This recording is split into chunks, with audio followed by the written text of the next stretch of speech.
prevalece, vamos dizer, eu não sei se você pega muitos corredores ou outros esportes, lógico que você pega outros esportes, mas vamos pegar a corrida, que é um esporte que ainda está em voga, todo mundo faz, aqui todo mundo corre. Qual é a doença hoje mais prevalente hoje dentro da corrida? A hipertensão. A hipertensão. A hipertensão. É mais frequente. Que é uma doença que mata em silêncio. Sim. É isso? Sim. Porque o pessoal desconhece, né, que a pressão está alta. Porque, no geral, não dá sintoma nenhum. E tem muito preconceito, né? É hipertensão e colesterol elevado. São os dois grandes. E tem muito pelo colesterol, então, tem um preconceito absurdo. Por quê? Os indivíduos que fazem exercício e estão engajados, eles não aceitam a possibilidade que eles possam ter alguma condição. Né? Então, você, pô, eu sou super saudável. Assim, eu, atleta? Exato, eles não aceitam. E aí, fala, pô, eu tenho que tomar esse remédio para a vida toda. Aí você vai olhar, perguntar quantos suplementos eles tomam. Tomam vários suplementos. Eu falo, aí eu tento me segurar, porque eu não posso julgar ninguém. Mas aí eu fico pensando, eu falei, cara, você toma vários... Olha aí a ferramenta da psicologia positiva. Exatamente, mas eu não posso jogar assim, eu tenho que ir abordando de uma outra forma, para que ele perceba que ele precisa, e não seja só eu falando. Uma coisa, pô, a médica é igual mãe. Eu falo, ele vai obedecer, mas daqui a pouco ele já escapa de novo. Então, tem que trazer a ferramenta para ele perceber que realmente ele precisa. Aí a monitorização é boa. Que quando ele olha o gráfico, não é o se, ele está vendo. Então, eu consigo, dessa forma, trazer... Então, a hipertensão... Tangibilizar essa realidade. Porque a gente estava conversando aqui antes, né, do aumento dos casos de mal súbito. E aí é uma coisa que a gente queria entender, assim, tem pistas, o que causa, como que isso acontece? Porque que normalmente isso vai acontecer tanto num atleta de ponta quanto aquele cara que faz atividade física ali do dia a dia. O que leva o mal súbito? Tá. Antes de qualquer coisa, o sedentarismo mata muito mais do que o exercício. Mas Obrigada! Só que isso chama atenção, porque o cara tá lá fazendo exercício, foi lá pra prova e depois morreu, é melhor ficar desse jeito você aqui. Fala assim, viu? Eu não vou correr por causa disso. Exatamente, pô, tô morrendo de risco. Disso, né? Obviamente que o sedentarismo mata muito mais. Então, se você botar a população que não treina e a população que treina, a quantidade de morte que acontece nas pessoas que treinam é muito pequenininho. A gente consegue zerar risco de morte quando a gente faz um check-up? Eu não consigo. Então... Mesmo porque a gente não é Deus, né? Eu não consigo dizer qual é a hora de cada um. Mas eu não consigo zerar, mas eu consigo ter sinais. Indivíduos acima de 35 anos, a principal causa de morte é infarto. É doença obstrutiva do coração. Eu tenho alguma artéria que envolve ali o coração, que tem uma obstrução, e quando eu exijo desse coração, eu posso levar ali a um infarto.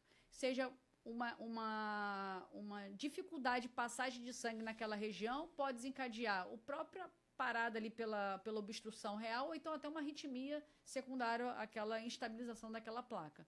Então, a principal causa é doença obstrutiva do coração, infarto.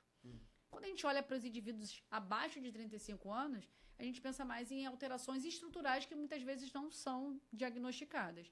Aí entra a cardiomiopatia hipertrófica, que é um espessamento de uma região do coração que é responsável pela saída. É como se eu tivesse uma porta e eu tenho uma trava e essa porta não consegue abrir 100%. Então, esse coração não consegue bombear esse sangue. Então, tem uma obstrução na saída do coração, que é o sangue que vai ser jogado para irrigar todo o nosso organismo. Então, a cardiomiopatia hipertrófica é a principal. Como é que eu detecto? O eletrocardiograma me dá uma pista. História na família me dá uma pista e o ecocardiograma também me dá uma pista, tá? Tem outras alterações genéticas de arritmias, que tem uma predisposição a fazer arritmia. Então, são alterações que eu carrego, essa herança genética que pode se manifestar em algum momento. É igual jogador de futebol. O jogador de futebol faz reavaliação anual. Isso. Beleza. Tem jogador que, por exemplo, o Ganso, do Fluminense. Teve um tempo atrás que ele foi tirado do futebol da temporada porque ele teve alteração no exame dele de rotina. Provavelmente ele fez uma miocardite, uma inflamação no coração, fez uma arritmia e ele teve afastado naquele momento que ele estava em risco, fez o tratamento, fez o repouso, depois ele voltou. Então, a reavaliação é importante porque tem manifestações que não acontecem quando você vai estressando. Aquele coração pode se manifestar e eu começar a ver. Por isso que é importante fazer, dependendo da idade ou das condições, todo ano. Exato. Você tem que passar pelo cardiologista. Porque as pessoas acham que passou uma vez e não vai passar nunca mais. Sim. Tô bem, tô magrinho, tô bem, tô correndo, tô fazendo um pace de 4, 5. E aí que muitas das vezes... E aí outro alerta, não estava no nosso script, mas acho que a gente tem que usar a nossa voz para falar disso, né? Do abuso de esteroides anabolizantes como fator de risco, né? E a banalização de uso aí, tanto em homens e mulheres. E a gente sabe como o anabolismo pode acontecer não só no músculo da perna ou do braço que você quer que cresça, mas também nos músculos do coração. E aí eu queria trazer uma pergunta, assim, o risco é muito diferente, cardiovascular de modo geral, não relacionado a anabolizantes, mas para homens e mulheres? No geral, no homem é pior, mesmo porque o homem faz as doses muito maiores do que a mulher, né? A testosterona e os análogos, eles têm o efeito da seguinte forma. Nossos vasos sanguíneos têm receptores de testosterona, assim como o nosso coração também tem. Então, quando eu dou essa testosterona de forma externa, eu tenho o efeito no vaso de deixar esse vaso mais rígido e no coração ele tem uma hipertrofia. Assim como a hipertrofia bíceps, peitoral. Então causa uma hipertrofia. Só que causa uma hipertrofia com uma desproporção da quantidade de sangue que está irrigando esse músculo.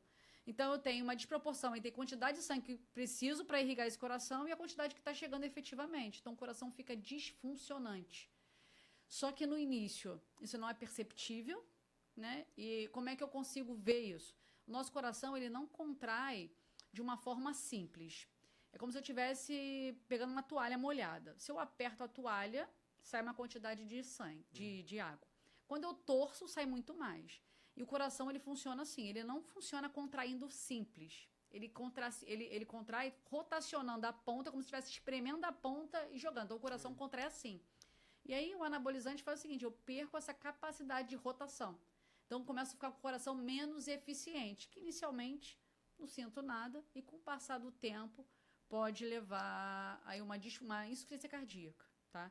No homem é mais comum, na mulher é menos, que a dose é menor, mas o que eu vejo muito na mulher é aumenta a rigidez. Mas o que está acontecendo muito com fisiculturistas aí. Ah, sim. Né? A gente está vendo vários casos de morte súbita. E não é súbita. Só fisiculturista, né? É pessoal... Com certeza. O pessoal da academia, no dia a dia, né, vem fazendo dosagem, que as pessoas estão achando que é só questão de rins. Né? De você ter fígado, colesterol é alterado. Né? Mas esquece o coração. A parte estética também. Não, mas o que acontece? Eu estou pensando do ponto de vista deles, né? Estou com fadiga, cansaço, falta de disposição. Chega aquela pílula mágica que resolve tudo. Aí eu tomo uma substância que vai me dar bem-estar.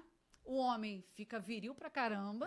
Tem uma recuperação absurda. O pessoal do jiu-jitsu também abusa pra caramba, porque quer treinar em alta performance o tempo inteiro, quer todo dia fazer treino de alta performance. Como fosse uma máquina. Exatamente, né? E aí, como na cabeça dessas pessoas, fala, como é que isso faz mal se eu tô me sentindo tão bem? Então, acaba que fica difícil você fazer esse discurso contrário. A pessoa se olha no espelho e tá se vendo bem. Ela tá se sentindo bem. Fala, pô, esses médicos aí é porque eles Por isso que eu gosto tanto dessa conversa pedagógica da hipertrofia. Explicar, olha, o músculo que está crescendo não é só da sua perna, do seu braço, é do seu coração também. E agora eu vou poder até complementar com esse conhecimento que você me deu em relação a essa disfunção de movimento que acontece. Mas para as pessoas que não estão cometendo esse erro do abuso, para a população comum, tem uma diferença muito marcante entre homens e mulheres das patologias que aparecem? Risco cardiovascular? Homem tem um risco maior a partir aí dos... Agora está ficando cada vez mais cedo, né? Mas, teoricamente, a partir dos 40, 45 anos, esse risco aumenta, tá? Nós, mulheres, nosso risco fica maior pós-menopausa. Então, aí, depois da menopausa, esse risco cardiovascular aumenta bastante, porque a gente perde estrogênio, que é um hormônio cardioprotetor. Então, a gente tem uma piora global. O perfil de colesterol fica pior, a gente piora a qualidade do sono. E depósito de gordura abdominal. Então, assim, a gente acaba tendo uma alteração metabólica muito favorável para o depósito de gorduras. Além da mulher, emocionalmente, ser aquela... Ela capta, né, a responsabilidade e as energias de todo mundo. Psicossomática. Exatamente. Aí aumenta bastante depois da menopausa. E aí o risco fica parecido e às vezes da mulher fica até um pouco mais alto. Agora, uma pessoa que vai fazer uma avaliação cardiológica, a gente tem aí exames mais, não vou chamar de básico, mas mais simples, como um eletrocardiograma, Sim. e exames mais complexos, né? Um eco, um ecodoppler, enfim. Qual é a situação que você vai determinando quais os exames que essa pessoa vai fazer? Exemplo, eu posso fazer uma ecospirometria, posso fazer um teste ergométrico e não identificar nenhum indicador com alto risco, né, que a pessoa possa ter um infarto, enfim.